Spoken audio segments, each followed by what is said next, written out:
descobriu o Brasil e fez a escada de pedra e de sangue. Esse caminho no Monte Santo é para levar até o céu. A história mostra, desde a Idade Média, o conflito de interesses políticos e territoriais que se fez passar por uma guerra santa motivada por questões religiosas.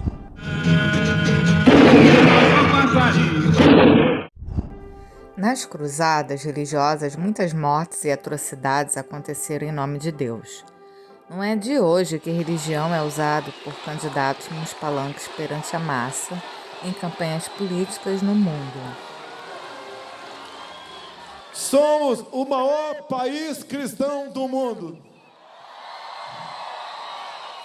Não é fácil ser presidente, mas nós sabemos que ele não dá uma missão que nós não possamos carregar o peso da mesma. Juntamente com esse povo maravilhoso e com Deus no coração, nós transformaremos esse grande país. Essa região mais rica do mundo, a região amazônica. O que falta para essa região são pessoas cada vez mais comprometidas com o futuro dessa área. Tranquilidade no aspecto de cobertura de imprensa, porque só fala de Covid, e ir passando a boiada, e mudando todo o regramento, e simplificando normas, de IFAM, de Ministério da Agricultura, de Ministério do Meio Ambiente, de Ministério disso, de Ministério... Os piores ditadores de qualquer cor política acabaram convertidos em grandes apaixonados por Deus para justificar todas as opressões.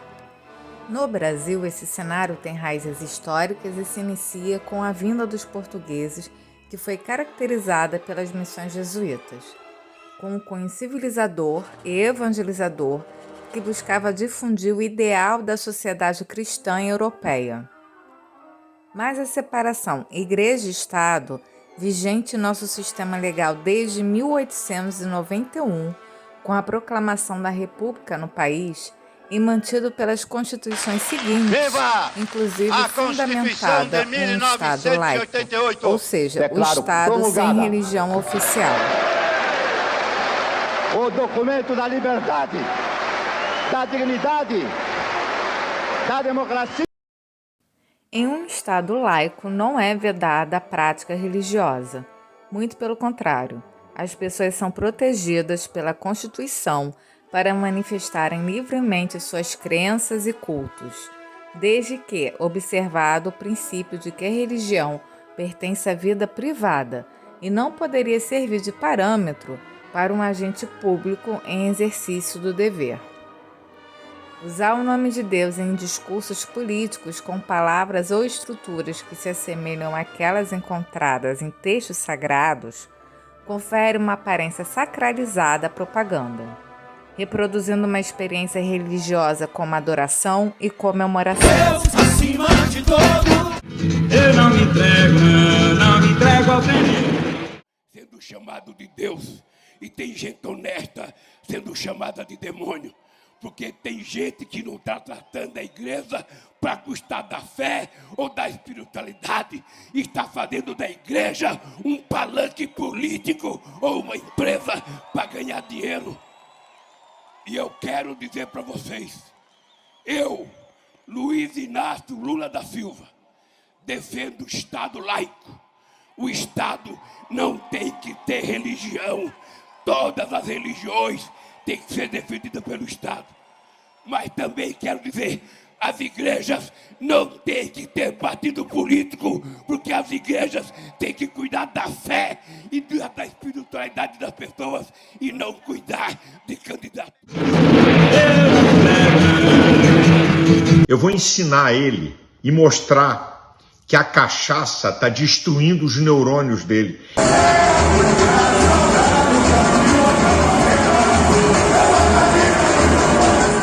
Não tem condições psicológicas e mentais de ser presidente desse país. É pro povo evangélico e o povo católico ver quem é esse cara.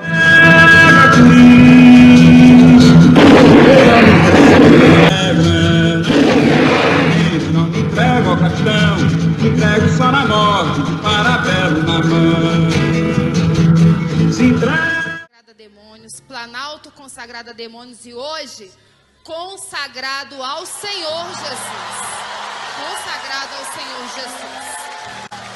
Ali, moldando uma assinatura meticulosa e poderosa para converter algumas almas. Além do fator apelativo, onipresente, cabe dizer que templos religiosos não pagam impostos. Mas eu creio que nós vamos vencer, porque Jesus já venceu na cruz do Calvário por nós. Se entrega, Corisco! Vestimenta e compra uma espada. Foi Pedro, vendo as suas capas. Exatamente. Ele não comprou pistola porque não tinha. Em nome de Jesus, sai mais em conta. Massa sem senso crítico, união perfeita, custo e benefício. É pertinente considerar que os líderes religiosos gozam de respeito e prestígio junto à comunidade, facilitando a conversão destes sentimentos em obediência e apoio. E que não se pode, por conveniência, conceituar essa adesão como abuso de poder.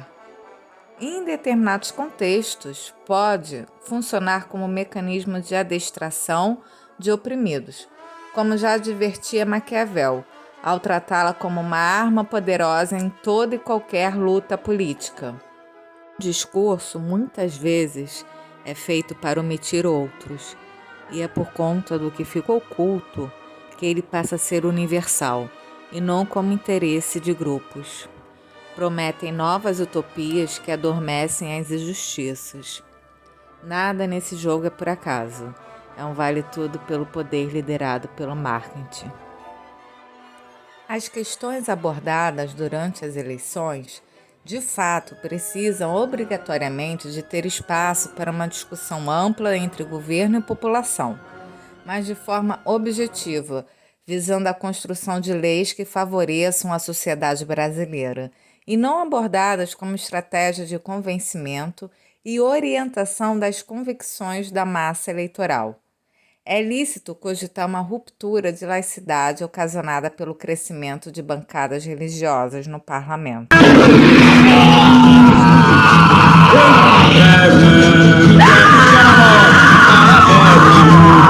Mais fortes são os poderes do povo! Mataram por isso, balearam, barreia, barreia, barreia até só raiar.